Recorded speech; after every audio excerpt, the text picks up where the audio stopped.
मेरा नाम रोज सकरा है। मैं अभी बेंगलुरु से आती हूँ। जब भी मैंने कृपाश्रम के बारे में मालूम पड़ा था तो जब भी 2020 को तभी यूट्यूब का वजह से मालूम पड़ा। यूट्यूब में ऐसे ही कुछ ढूंढते रहते तो तभी कृपाश्रम का कोई एक टेस्टिमनी आ गया। वो देख के मैंने थोड़ा मन में आ गया, चलो देखते हैं। फिर कंटिन्यूस उसका प्रेयर सब देखने लगा तो मेरे मन में आया कि मुझे जाके जिधर मदर मेरी का ऑपरेशन हुआ है उधर जाके उडंबड़ी लेना है। मैं आ गई मेरे फैमिली के साथ, मैं, मेरा हस्बैंड, मेरे बेटा, छोटा वाला बेटा आ गया जनवरी 27 2020 में। यहाँ के उडंबड़ी लेने के टाइम में मैं उससे पहले जो टेस्टिमनी में सुना था कि जो मेरे से अपने से नहीं होते वही मदर मेरी को देना है, वो इंटेंशंस अपने से होते वो नहीं देना। तो मेरे सिस्टर के बेटे को कान का कुछ कम सुनाई दे रहा था, तो कुछ टेस्ट लिया था कोविड का पहले, तभी मालूम पड़ा कि उसके एक राइट ईयर में 95% ईयरिंग कैपेसिटी नहीं है, लेफ्ट में 65% है। तो घर में थोड़ा अशांति हो गया उसका वजह से।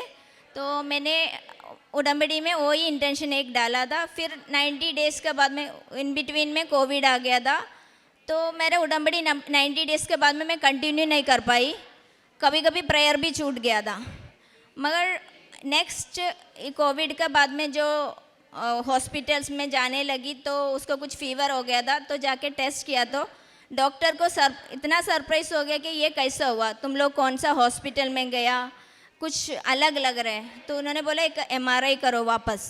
तो MRI किया तो MRI का रिपोर्ट में कि जो जिस ईयर में बिल्कुल ईयरिंग कैपेसिटी नहीं था वो 95% है, और जिसमें 65 था वो 85 हो गया। मतलब ऑलमोस्ट 90% दोनों कान में सुनाई दे रहा था। उसका मदर और बेटा दोनों आके इधर टेस्टमनी बोल के गया है, और ये वो मेरे इंटेंशन था उडंबड़ी का था, इसके लिए मैं बता रही हूँ। और जब जाते टाइम मैंने मदर मेरी को बोल के गया, मैं तो उत्तराखंड से इतना दूर से आ रही हूँ, बहुत कॉस्टली हो गया। मेरा हस्बैंड को इधर नज़दीक में कहीं ट्रांसफ़र मिले तो मैं बीच बीच में आके मिल सकती हूँ ना, ऐसा करके बोल के मैं निकल गई। मगर मेरे मन में ये बिल्कुल नहीं था कि हम लोग को कंपनी वाले ने बोला कि जब तक रिटायरमेंट है तब तक आपको यही ब्रांच में जॉब करना है। तो हम लोग मेंटली भी उसके लिए प्रिपेयर था। तो all of sudden half yearly exam बेटे को होने के बाद में मालूम पड़ा कि हम लोग का ट्रांसफ़र है। और ट्रांसफ़र का उसी टाइम में मैं टेंशन में आ गया। मैंने तो मांगा था, वो माता मरियम दे रही हूँ, मगर मेरे बेटे को स्कूल का क्या करूँ। सॉरी फादर, मैं उसमें लिखने के लिए भूल गया। तो एडमिशन बीच एकेडमिक ईयर में कोई भी अच्छा स्कूल में मिलना बहुत मुश्किल है। तो मैंने प्रेयर किया माता मरियम से कि मुझे क्रिश्चियन स्कूल में मेरे बेटा पढ़ना है, अगर बेंगलुरु में जाना है। तो मुझे कोई रिश्तेदार एक फादर को भी बोला, उसने बोला मुमकिन नहीं है, सब वेटिंग लिस्ट है, फिर भी ट्राई करते हैं। मगर मैं कंटिन्यूस मॉर्निंग प्रेयर में वही इंटेंशन डाल के प्रे करती थी। तो मेरे बेटे को बीचों बीच एकेडमिक ईयर का बीच मतलब हाफ ईयरली के बाद में नेक्स्ट सेशन जब भी ज्वाइन हुआ तभी मेरे बेटे को उधर एडमिशन मिला। अभी भी हमारा चर्च का जितना भी मेंबर्स को ये बताती हूँ, मेरे बेटा ये सो एंड सो स्कूल में पढ़ाई करते हैं, तो बोले एडमिशन कहाँ से मिला, कौन हेल्प किया। बोले हेल्प नहीं, वो तो कोई भी हेल्प करे वो नहीं हो सकता है, वेटिंग लिस्ट 3 years है। तो मेरे बेटे को एकेडमिक ईयर में बीच में माता मरियम का कृपा से वो एडमिशन मिल गया। और कोविड का टाइम में उडंबड़ी का जो कारुण्य प्रवृत्तिകൾ എന്നാ പറയാ हिंदी, जो हेल्प करना है दूसरों को, वो करना था, तो हम लोग कर नहीं पा रहा था। मगर हमारे चर्च के एक मेंबर को कोविड हुआ था, पूरा फैमिली को। तो दोनों हस्बैंड एंड वाइफ हॉस्पिटल में था।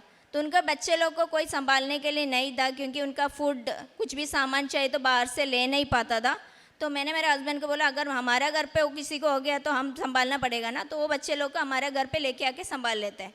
और मेरा मेडिकल कंडीशन ये है कि मुझे 3 टाइम TB हुआ है। तो TB होने के वजह से मुझे मेरे लंग्स का कैपेसिटी हाफ ही है।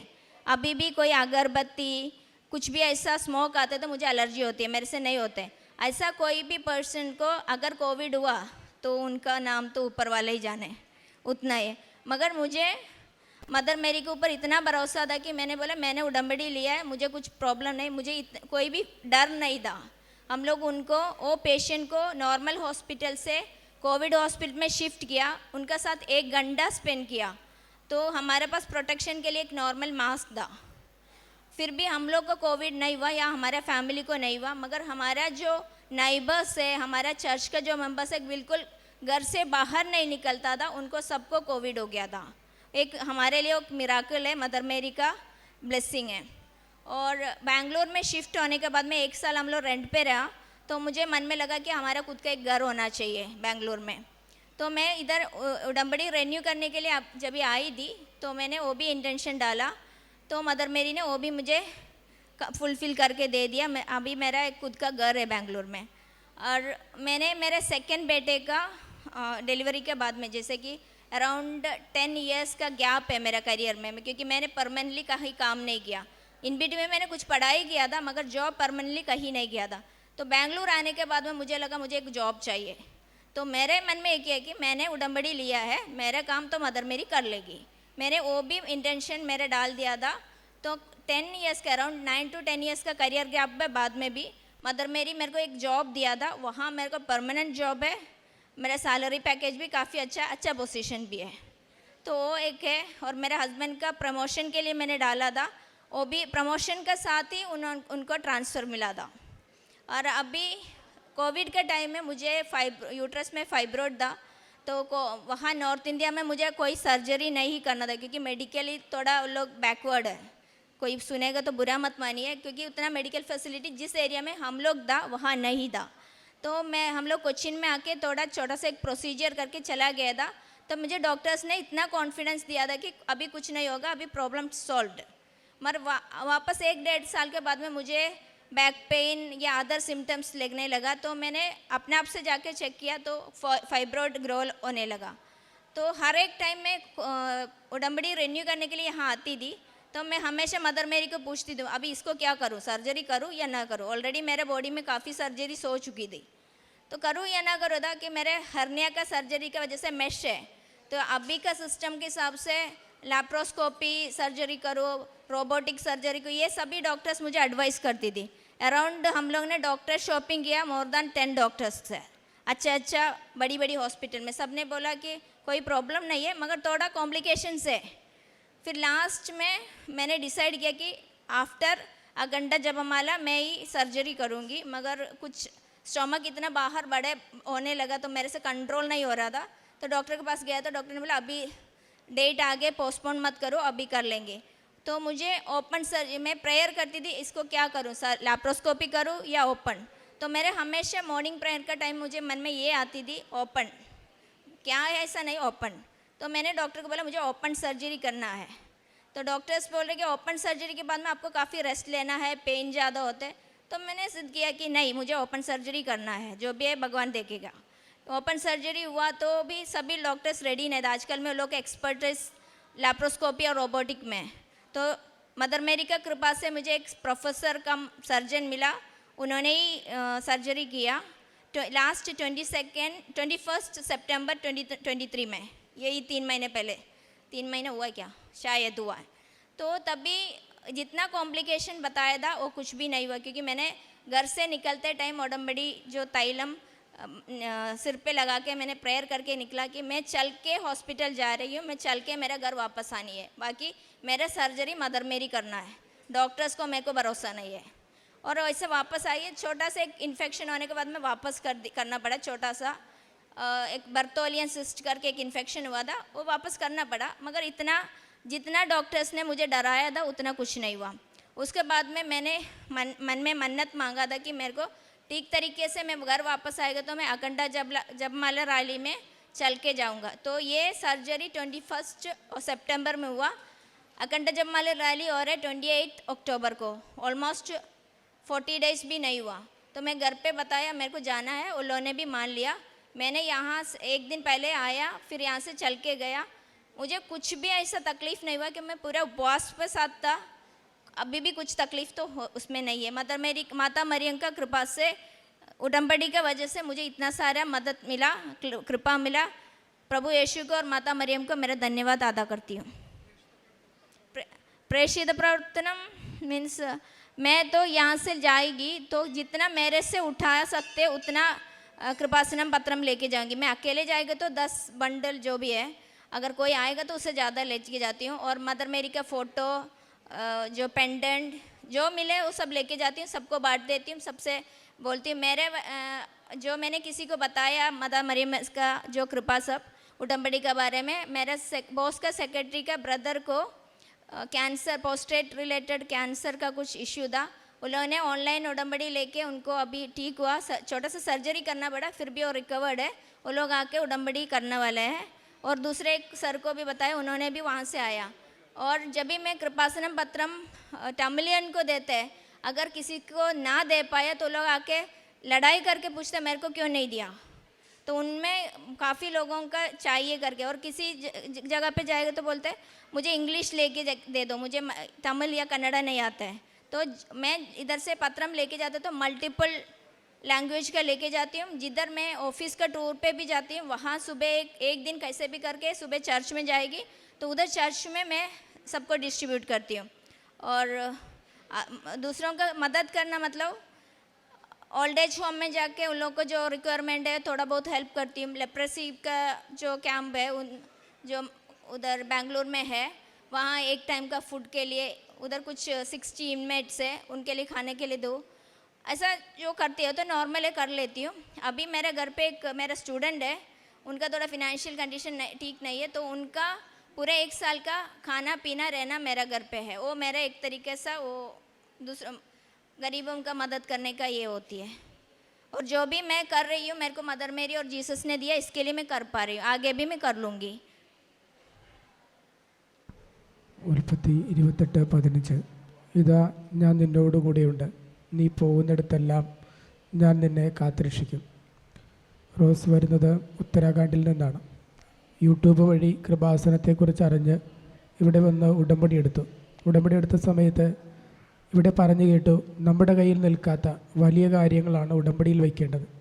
അപ്പോൾ റോസ് ഉടമ്പടി വെച്ചത് സഹോദരിയുടെ മോന് വേണ്ടിയിട്ടാണ്. ഒരു ചെവിക്ക് കേൾവിക്കുറവുണ്ട് എന്നുള്ളത് അറിയാവുന്നതുകൊണ്ട് ആ ഒരു വലിയ കാര്യമാണ് ഉടമ്പടിയിൽ വെച്ചത്. MRI ഒക്കെ എടുത്ത് എല്ലാ കാര്യങ്ങളും സർട്ടിഫിക്കറ്റ് എല്ലാം ഉള്ളതാണ്. പിന്നീട് ഒരു ഹോസ്പിറ്റലിൽ ചെല്ലുമ്പോൾ പറയുന്നത് മോന് ഇടത്തെ ചെവി, ആ ഒരു ചെവിയിൽ കേൾവിയില്ല എന്ന് പറയുന്ന ചെവിയിലും 85% കേൾവി ആയിരിക്കുന്നു. ദൈവം തൊട്ട അനുഭവം ഈ കുടുംബത്തിന് അങ്ങനെ തന്നെ മനസ്സിലാക്കുവാനായിട്ടിടയായി. അതുകൂടാതെ ഈ കുടുംബം ഉത്തരാഖണ്ഡിലാണ് ജോലി ചെയ്യുന്നത്. റിട്ടയർ ആവുന്നത് വരെ തന്നെ അവിടെ തന്നെ നിൽക്കണം എന്നതായിരുന്നു. എന്നാൽ ഉടമ്പടിയിൽ ആ നിയോഗം വെച്ച് കഴിഞ്ഞപ്പോൾ ബാംഗ്ലൂരേക്ക് ട്രാൻസ്ഫർ കിട്ടി. ഇങ്ങോട്ട് എപ്പോഴും വരണമെങ്കിൽ അടുത്ത് കിട്ടണം എന്ന ആഗ്രഹത്തിലാണ് ആ ഒരു നിയോഗം വെച്ചത്. അതേപോലെ തന്നെ ബാംഗ്ലൂരേക്ക് ട്രാൻസ്ഫർ കിട്ടി, ഒരു വീട് വാങ്ങാനായി സാധിച്ചു. അതോടൊപ്പം തന്നെ ലഭിച്ച വലിയൊരു സംരക്ഷണമാണ് കോവിഡ് കാലത്ത്. ഉടമ്പടി എടുക്കുന്ന സമയത്ത് വലിയ കാര്യങ്ങൾ റോസിനില്ല, അതുകൊണ്ടാണ് സഹോദരിയുടെ മകന് വേണ്ടി വെച്ചത്. ഉടമ്പടിയുടെ സമയത്ത്, കോവിഡിൻ്റെ സമയത്ത് രോഗികളേക്ക് ശുശ്രൂഷിച്ചു. TB ഒക്കെ 3 പ്രാവശ്യം വന്നിട്ടുള്ളതാണ്. എങ്കിലും മാസ്ക് പോലും ഇല്ലാതെയൊക്കെ രോഗികളെ ശുശ്രൂഷിച്ചിട്ടും ആ സമയത്ത് കോവിഡൊന്നും പിടിച്ചില്ല എന്നും, പിന്നീട് രണ്ടാമത് ആ കോവിഡിൻ്റെ തരംഗമുണ്ടായ സമയത്ത് ആ സമയത്ത് വന്നുവെന്നും, എന്നാൽ ആ സമയത്ത് ആ വന്നത് തന്നെ ആദ്യ സമയത്ത് ദൈവം എങ്ങനെ സംരക്ഷിച്ചു എന്ന് ഓർമ്മപ്പെടുത്തുവാനായിട്ടുള്ള ഒരു കാര്യമായിട്ടാണ് റോസ് പറയുന്നത്. പിന്നീട് ഒരു സർജറി, യൂട്രസ് റിമൂവ് ചെയ്യേണ്ടതൊക്കെ സർജറി വന്നു കഴിഞ്ഞപ്പോൾ അതെന്ത് ചെയ്യണം എന്നൊരു സംശയം, ഓപ്പൺ സർജറി വേണോ അല്ലെങ്കിൽ അല്ലാതെ ചെയ്യണോ, സംശയത്തിൻ്റെ സമയത്ത് ഓപ്പൺ എന്നൊരു വാക്ക് കാണുകയും ഓപ്പൺ സർജറിക്ക് തയ്യാറാവുകയും ചെയ്തു. അപ്പോഴും സംശയമുണ്ട്, ഈ സർജറി സക്സസ് ആകുമോ ഇല്ലയോ എന്നുള്ള കാര്യത്തിൽ.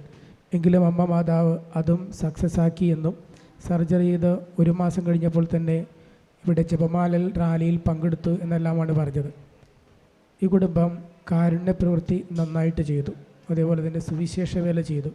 പല സ്ഥലങ്ങളിലും വൃദ്ധസദനത്തിലും അതിലെ പാവങ്ങളേക്കെല്ലാം ഭക്ഷണം കൊടുത്ത് സഹായിച്ചു. കൂടാതെ സുവിശേഷ വേലയായിട്ട് ഈശോയെക്കുറിച്ച്, പരിശുദ്ധ അമ്മയെക്കുറിച്ചൊക്കെ എല്ലാം പ്രേക്ഷിത വേല ചെയ്തു, അറിയാത്തവരെ അറിയിച്ചു. പ്രത്യേകിച്ച് തമിഴ്നാട്ടിലൊക്കെ പത്രം കൊടുക്കുമ്പോൾ ആർക്കെങ്കിലും കിട്ടിയില്ലെങ്കിൽ അവർ ഓടി വന്ന് വഴക്കിട്ട് പോലും വാങ്ങിക്കുമായിരുന്നു എന്നാണ് ഈ സഹോദരി പറഞ്ഞത്. ഉടമ്പടിയിൽ നമ്മൾ വരുമ്പോൾ കർത്താവിൻ്റെ വചനം പാലിക്കാം എന്ന തീരുമാനം എടുക്കുകയാണ്. ഈശോ പറഞ്ഞു, നിങ്ങൾ ലോകമെങ്ങും പോയി സകല സൃഷ്ടികളോടും സുവിശേഷം പ്രസംഗിക്കുവിൻ. ആ ഒരു നിർദ്ദേശത്തെ കർത്താവിൻ്റെ കൽപ്പനയോടാണ് ചേർന്ന് നിന്ന് ഈ സഹോദരിയും കുടുംബവും പ്രവർത്തിച്ചത്. നമ്മൾ ദൈവത്തിൻ്റെ കൽപ്പനകൾ പാലിക്കുമ്പോൾ, അവിടുത്തെ മക്കളായി തീരുമ്പോൾ ദൈവം നമ്മുടെ ജീവിതത്തിലും ഇടപെട്ട് നമ്മുടെ ആവശ്യങ്ങൾ നിറവേറ്റി തരുന്നു. പരിശുദ്ധ അമ്മയിലൂടെ ദൈവം ഈ സഹോദരിക്ക് നൽകിയ എല്ലാ അനുഗ്രഹങ്ങൾക്കും നമുക്ക് കൈയടിച്ച് ദൈവത്തെ മഹത്വപ്പെടുത്താം. യേശുവേ നന്ദി, യേശുവേ സ്തോത്രം, യേശുവേ ആരാധന. അത്യപൂർവ ദൈവാനുഭവങ്ങൾ ഇനി നിങ്ങൾക്കും സ്വന്തം. ഈ യൂട്യൂബ് ചാനൽ ഇതുവരെ സബ്സ്ക്രൈബ് ചെയ്തിട്ടില്ലെങ്കിൽ ഇപ്പോൾ തന്നെ സബ്സ്ക്രൈബ് ചെയ്യുക. ഈ വീഡിയോ ഇപ്പോൾ തന്നെ നിങ്ങളുടെ സുഹൃത്തുക്കൾക്ക് ഷെയർ ചെയ്തുകൊണ്ട് കർത്താവിൻ്റെ പ്രേക്ഷിതരാകുക.